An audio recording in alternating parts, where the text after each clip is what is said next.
Guys, so ganun palang ginagawa yan, no? Tingnan nyo yun. Ang galing ni kuya. Ginagawa niya yung mga ganito. Grabe, no? Pambata talaga. Ang galing. Nakakakuha ng paggawa nila. Ang galing nila kuya. Kuya! Ayan guys, oh. Napakaganda ng gawa nila kuya. Yun, oh.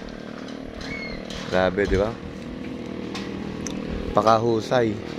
Pati yung pagpipinta nila kuya, napakagaling. Grabe, oh, di ba? Oh. Ayun, si kuya, gumagawa uli siya ng palaka. Ito pala itong gawin, oh. Ang galing, oh. Fiberglass pala to. Fiberglass. Kaya ito ang maganda sa fiberglass. Hindi na siya masisira. Ayun, oh. Ayun si kuya, gumagawa ng palaka. Ayun, oh. Ganyan pa rin paggawa ng mga ganito dito. Diba? Ang galing. Yung mga doggy, ang mga makakagatin. Ayun, oh. Ang ganda ng mga gawa nila kuyang. Pati mga elepante guys, oh. Ang dami din. Elepante. Oh. Ang ganda talaga ng mga laruan nila dito. Ayun, elepante, oh. Ang laki. Ang lalaki din ng elepante, oh. Mga fiber to. Yan yung mga guys, oh. Lalaki. Grabe, oh. Talagang pambata. Ayun, lalaki, oh, di ba? Diba guys, oh. Lalaki ng mga elepante. Ito rin, oh. Grabe, oh. Ganda. Ganda, oh.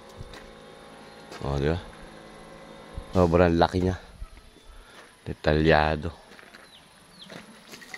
Ayun, meron pang unggoy na nagkuka, no? Nagigitara. Ayun, oh. Ang ganda. Dito pa ito nabibili. Mga laruan.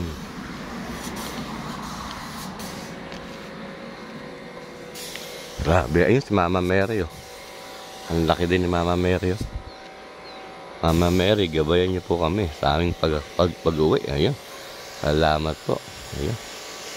Mama Mary. Ayun, si Bonjing, oh, nasa palaka. Ang laki, oh.